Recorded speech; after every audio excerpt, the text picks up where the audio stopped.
Hello again, Warren here with the Peach State Prime Transformers channel. And as we all know, 2026 is very much the 40th anniversary of Transformers the movie. A movie that really helped to define a lot of the story of the Transformers. Introduced a lot of new concepts, a lot of new characters. It is my personal favorite film for obvious reasons. So, there's all sorts of stuff going on for the 40th anniversary. Hasbro has this whole apology tour, with a re-recorded soundtrack that was put out. There's the Fathom event coming up next month in September, where, we're getting to see the movie on the big screen again, remastered in 4K. Along with some sort of special short. There's, special toys that are out. There is a huge presence and a concert at San Diego Comic-Con this year. So, obviously, I wanted to make a few videos celebrating the anniversary of, mine and a lot of other people's probably favorite movie. Now, when we look... Oh, and I should mention, that I did do a couple other videos already, for Transformers the movie this year, beyond the toys, did an expansive review of the revisited soundtrack. I invite you to go check that out, as well as talking about the re-release of Vince DiCola's 2 albums that he put out. The demo sessions, the protoform sessions rather, which included a lot of demos from the Transformers the movie soundtrack, in addition to his artistic transformations, which is, piano versions of a lot of the classic themes from the movie. So, again, I invite you to check that out. Wanted to do something a little bit different for this video, focusing on the movie. So, like I said at least twice already, Transformers the movie is my favorite movie. I grew up loving it. Still love it today. The music, the animation, just the changing of the guard in the movie. It is just a very high stakes, as the trailer says, rock and roll adventure that was beyond good, beyond evil, and beyond your wildest imagination. However, looking back, I've been kind of thinking lately, because, I was born, I believe I said it here before, I was born in 1984, and probably got into Transformers around 87-ish, when my dad bought me First Aid, because, and I've told the story extensively on here before as a separate video, but he bought me First Aid, the Protectobot, because I was into Hot Wheels as a little kid, and I didn't have an ambulance, and he thought that one was cool, and little did he know the path he was about to set me down. But, so I've tried to envision myself as a slightly older child in 1986, when the movie was, about to come out or just came out. And, there's a few things that I think Hasbro,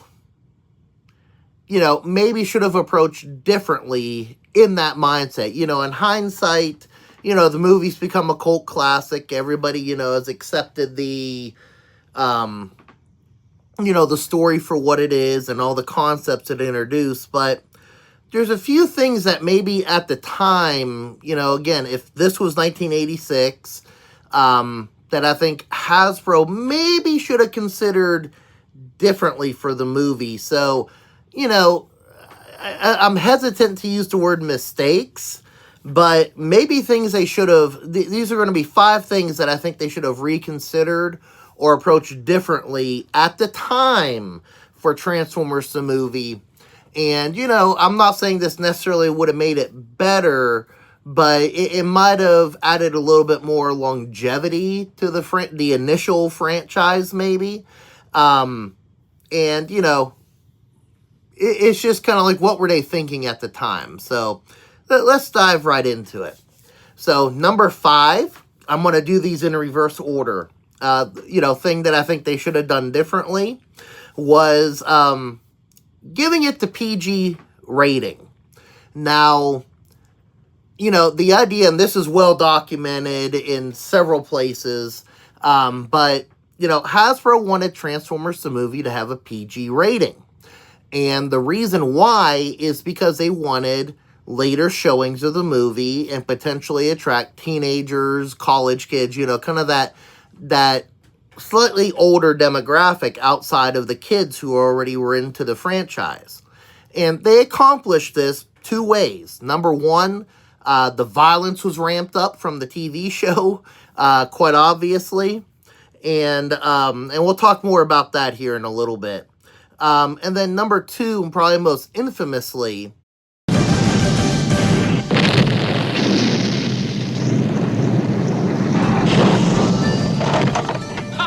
Hooray! We've done it! Way to go!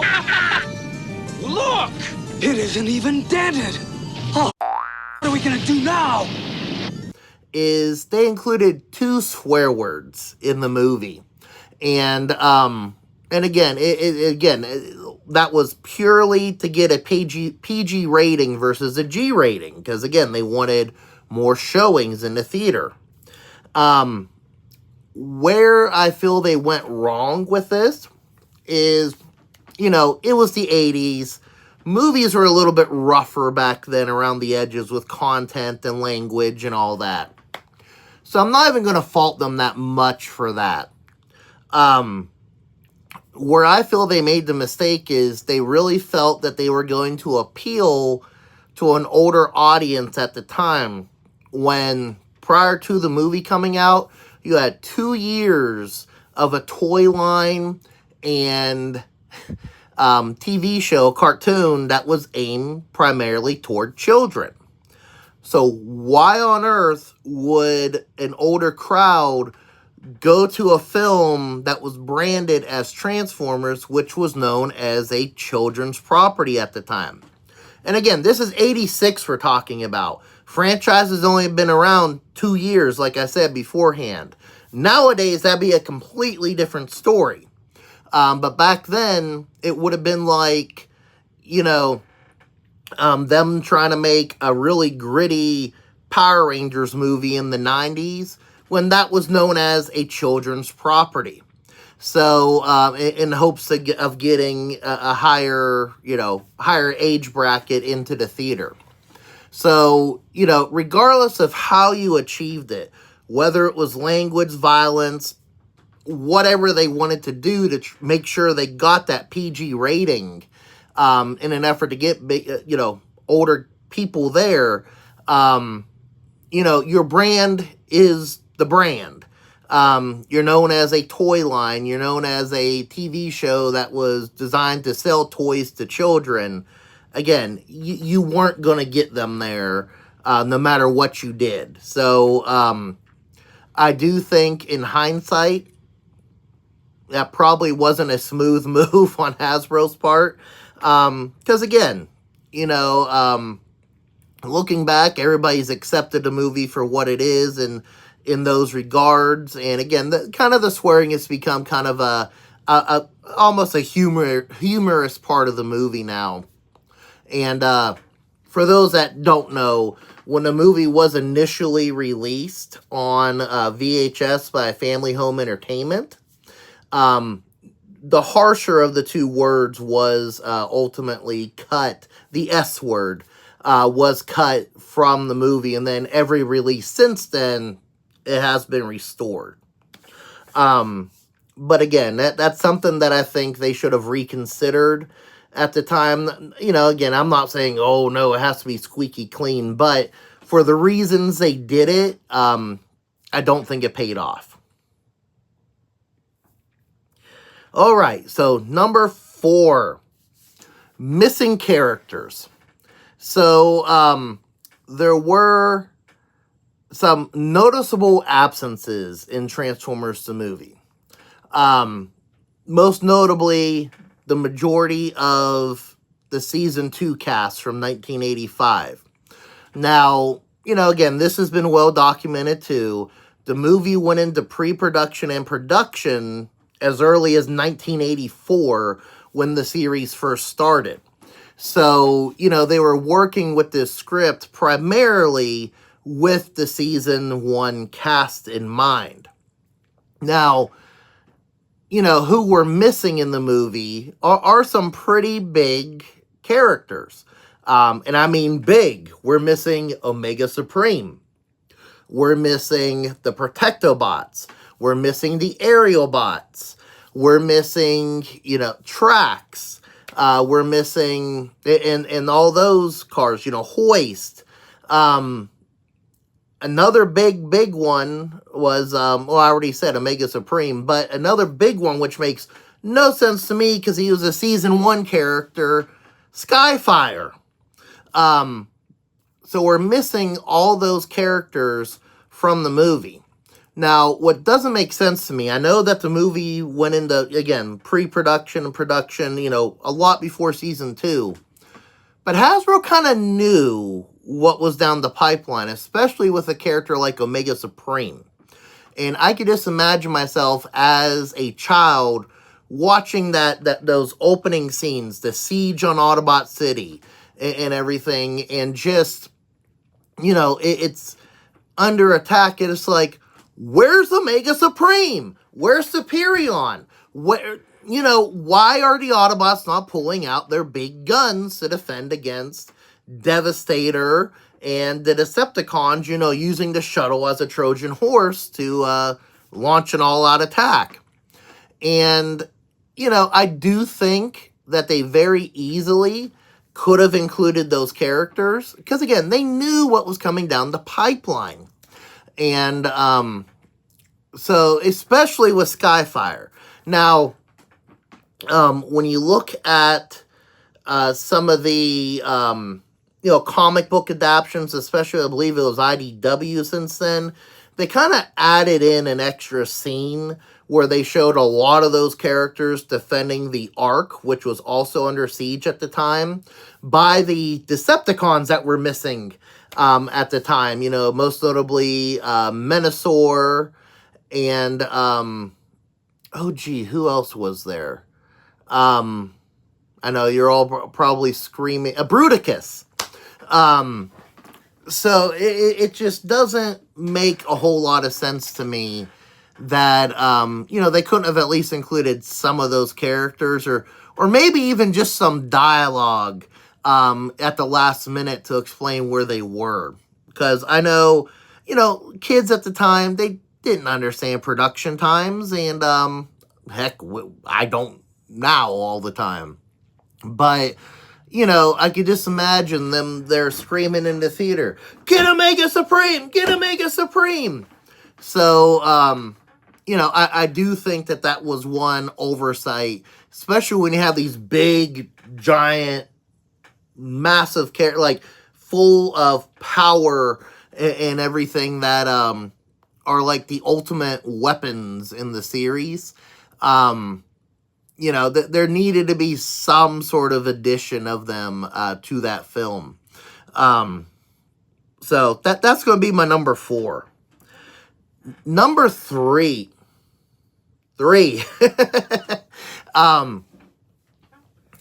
This is probably one of the big things, and a lot of people have picked up on it, but I'm going to just call it overpowered characters. So, as we saw during the first 2 seasons of, the G1 series from 84 and 85, there were several times when Autobots and Decepticons got hit by laser fire during a battle. It was a constant thing. They would usually just, fall to the side or just kind of shake it off and continue fighting. I'm going to end your hunger once and for all. Almost, Prime, but almost doesn't get the job done. You can't stop me. You're old, Megatron. Yesterday's model, ready for the scrap heap. We'll see who's ready for the scrap heap. Junk! That's what you are. Junk! Silence! It's bad news, Scrapper. They've brought out the heavy artillery.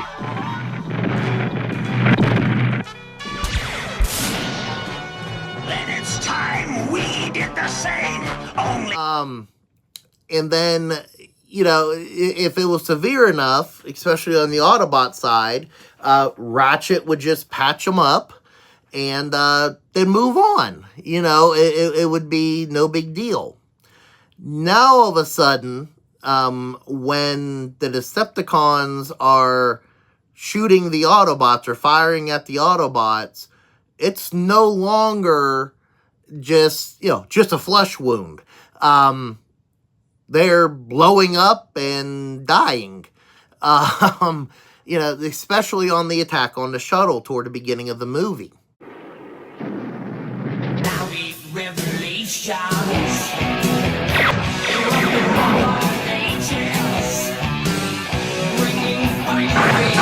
That attacking the real. And it's just like one blast from Megatron, Starscream holding Megatron was enough just to, do in an Autobot. And what happened? Why did the Decepticons become so powerful all of a sudden? Did they find a new form of Energon? Did they upgrade themselves? Were the Autobots just that weak because they didn't have enough Energon? What the heck? And then that continued, toward the attack on Autobot City. Of course, we see Wheeljack and Windcharger, got blasted off screen, and we see them very briefly. And, I understand Hasbro at the time, the goal was to wipe out the original cast and bring on a whole new one, jump it into the future. And, I guess, to me, there would have been a way to do that without having to butcher most of the original cast. Heck, even Starscream, when Galvatron blasts him, I know they're trying to show how powerful and big and bad Galvatron is. But again, one blast disintegrating him for real? Megatron? Is that you? Here's a hint.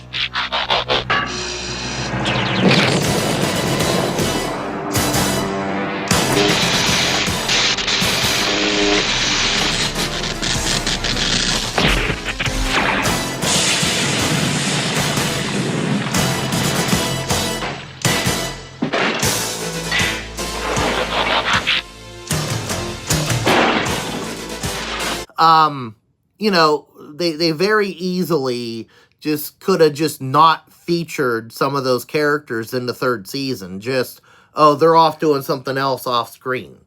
So I don't think they necessarily had to go through and, again, just outright butcher that original cast. And it just doesn't make canonical sense that all of a sudden, the Decepticons can, shoot an Autobot a few times and they're dead forever. It just, something didn't quite gel there or mesh. I mean, could they have got on there and knocked them all out, taken over the Shuttle? Of course. So I don't think that they really thought that through very well. When it came, it was just, let's write them off. They get blasted. They're gone. So I just think the Decepticons were vastly overpowered in the movie versus how they were in the 2 seasons leading up to the film. All right. Number 2. And this is where we get into a little bit of more hot takes here. So, my number 2 is Rodimus Prime. So, I like Rodimus. I think that he's a decent character and has a cool design. However, there's a lot that doesn't make sense here and why they would have gone this route. Of course, leading up to the movie and while the movie was out, Ultra Magnus was promoted as being the new leader of the Autobots.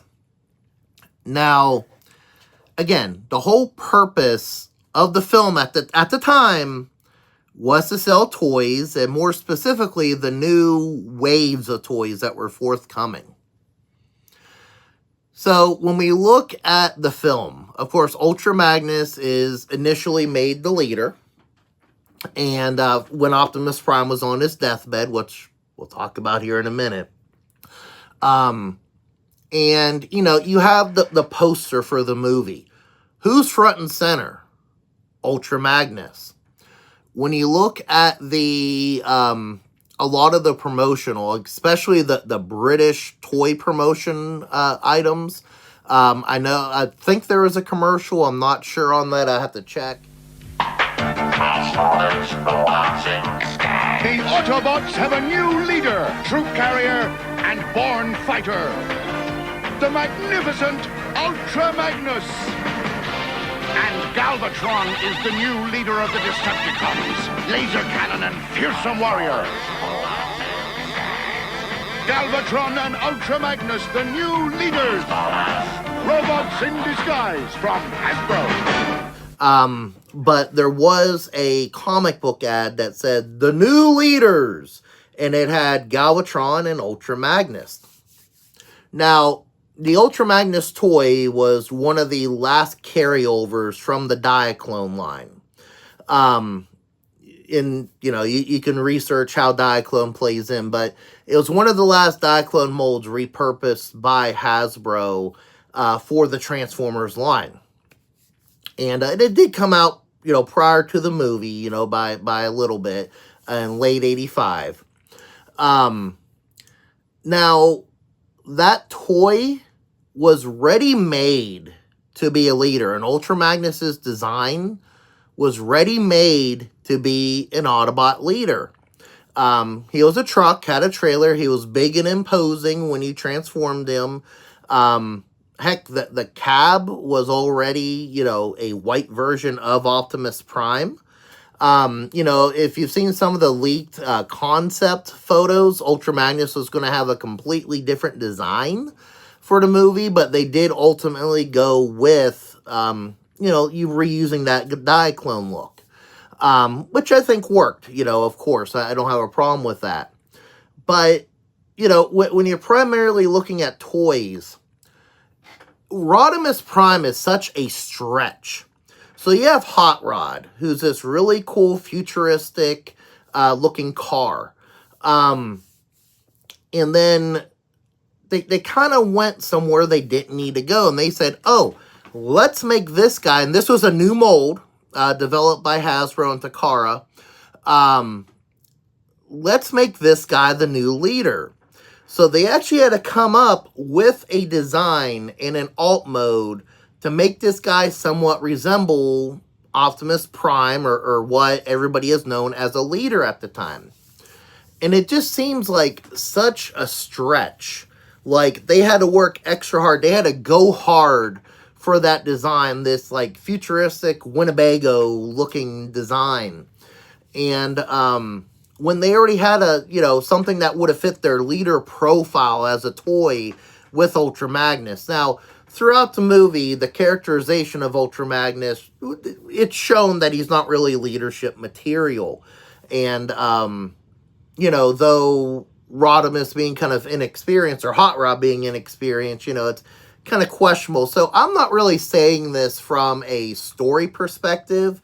Just, you know, again, when we look at toys, why would Hasbro, of all the toys they were going to design and introduce, why would they go and say, we need to make a car a truck, in a sense? And it just seems so off to me. It's like, we're going to fake out with this guy that's a big, bulky soldier that looks like the ultimate Autobot warrior and leader, and we're going to make a smaller toy of a souped-up car, you know, the new cool character that everyone's going to identify with. We're going to upgrade him. It just seems off. And I know a lot of you may not agree with what I'm saying. It just seemed like they went harder than they needed to in this area, is all I'm trying to say. That Rodimus is just something kind of out of left field, and it does make for a good twist in the story, don't get me wrong. But when we look at the motivations behind it, Hasbro kind of took the harder route here. Not to mention that everything was promoted as Ultra Magnus being the new leader up until the very end of the film, and of course the subsequent season 3 show. So again, just kind of questionable. It almost would have been confusing to kids at the time, I would feel. And no, I'm not saying kids were dumb. I was a kid in the 80s. But, you know, when the movie's first coming out, you know, I could even see a kid saying, oh, there's the Ultra Magnus toy. He's going to be the new leader. I want him. And then to find out, yeah, you got a good toy, but he's not the leader. He's not the Optimus Prime replacement. Speaking of Optimus Prime replacements, number 1, everybody knew this was coming, the death of Optimus Prime. So, there's a lot to unpack here. It's obviously, you know, the centerpiece of the apology tour that Hasbro is doing for the 40th anniversary. There's a lot to be said about this decision. We know that it was very infamous. You know, Hasbro got a lot of hate mail from angry mothers at the time. And there's just a lot that was probably mishandled here. First, let's talk about spoilers. So, as I just said about my previous discussion about Rodimus and Ultra Magnus, if you were a kid waiting to see the film, you know, before it opened, there's about 0 chance that the film, that Optimus's death wasn't spoiled for you. Let's take a look at the evidence here. So, very first thing, you have the Transformers the movie poster, which is very, very, very iconic. Now, who's missing from this poster? Optimus Prime and any recognizable Autobot. You knew nobody on this poster unless you saw the toys ahead of time. So, you knew something was up here. Next thing is the trailer. The trailer said that the movie would include, and I quote, the final confrontation between Optimus Prime and Megatron. Okay, add that to the poster, you know something doesn't go well here for Optimus Prime. And then last but not least, the TV commercials, who are a lot less subtle about this. They would have the tagline kind of, in my opinion, sloppily added on. It wasn't even Victor Corelli saying it, but it would say, does Prime die? Transformers the movie, opening this Friday. At theaters everywhere in 3 days. Transformers the movie. It's over, Prime. Does Prime die? Transformers the movie. Rated PG. Opens in 3 days. Don't. And then, you know, and then the last thing and the most damaging spoiler was if you came across the soundtrack at a place that sold records, right on the cover, and I talked about this previously, it lists every track and artist, you know, on that soundtrack right on the cover. Track 3, The Death of Optimus Prime, Vince DiCola. Well, there you go.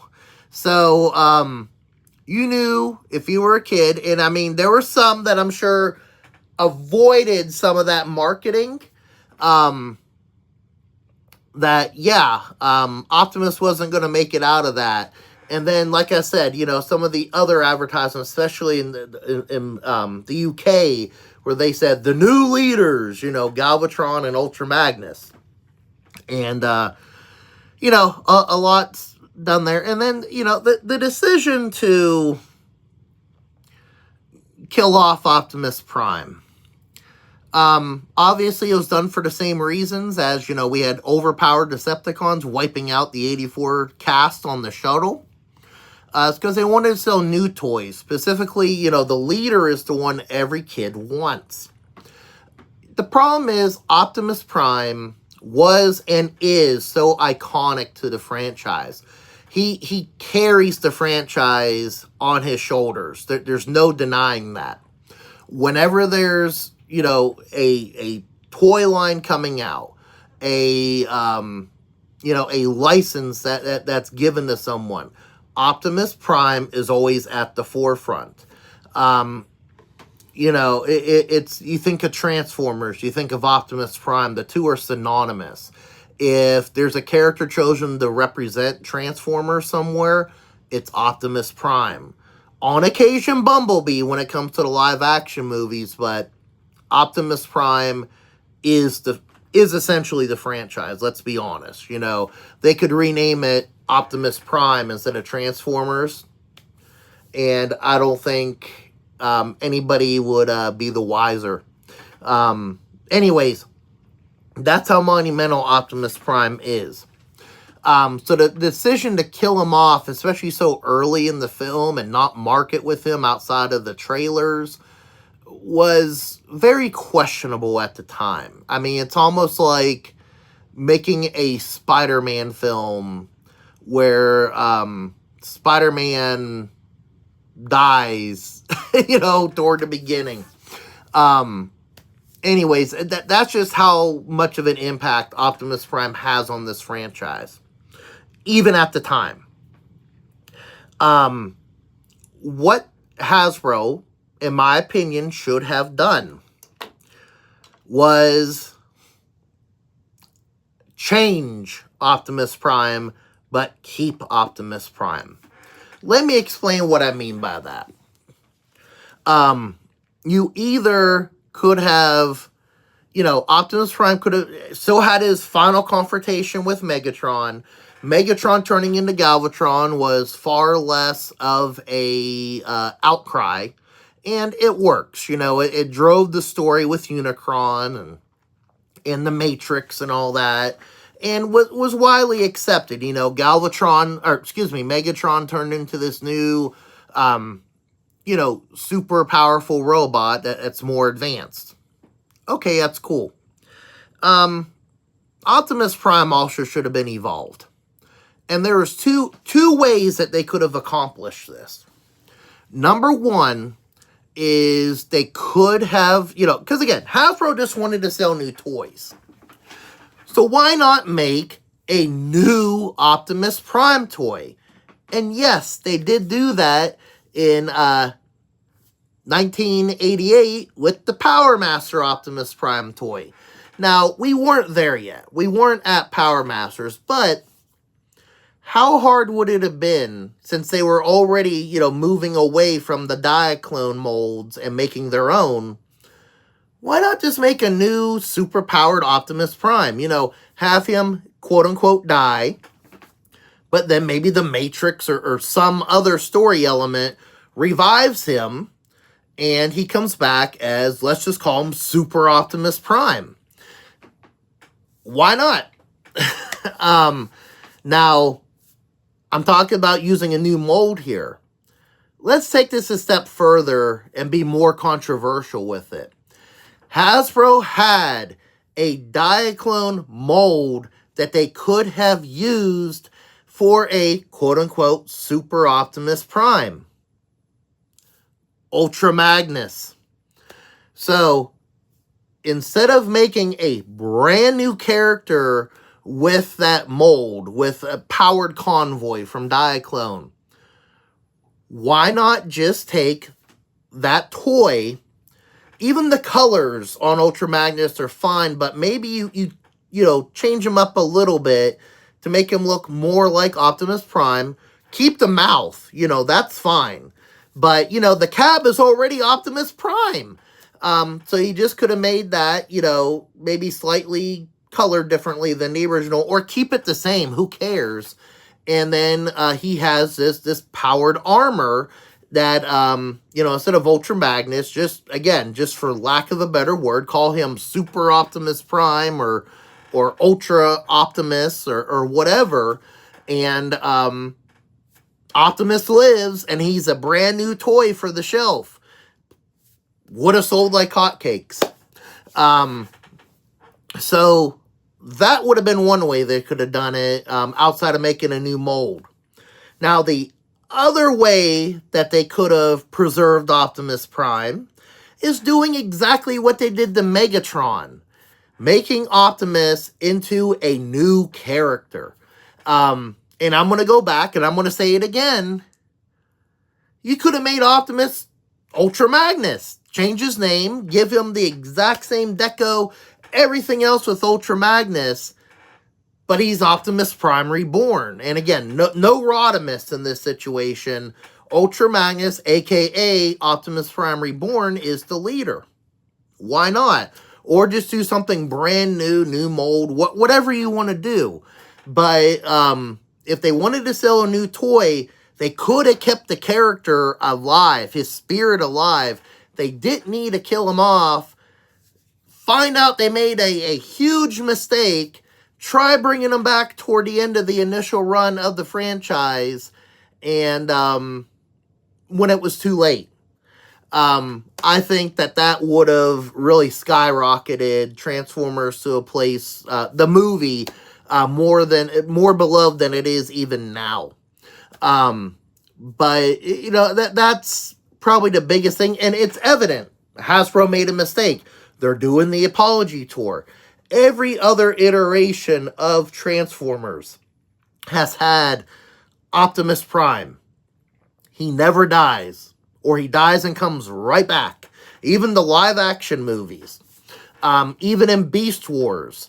You know, you had Optimus Primal, who was very much, you know, he's an ancestor of Optimus Prime. But he embodied that spirit of Optimus Prime. And he's there. He's always present until the very, very end of Beast Machines, which, whatever.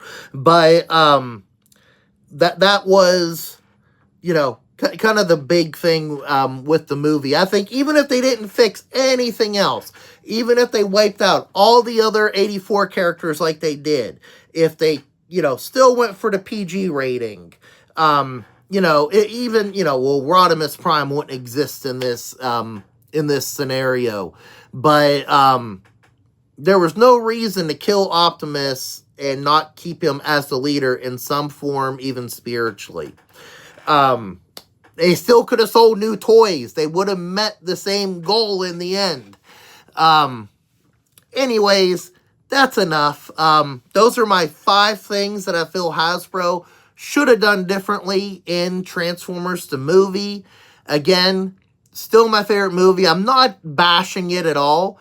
It's just things that I think that at the time they should have reconsidered. And, you know, it would have been interesting to see what the future of the franchise would have been. Now, I know I did a lot of cutting down on Rodimus Prime. Again, I like Rodimus. He's a fun toy. The character arc was interesting in the 3rd season. So, nothing against Rodimus. But it's just seeing where the story could have gone. And the decisions Hasbro made regarding toys at the time.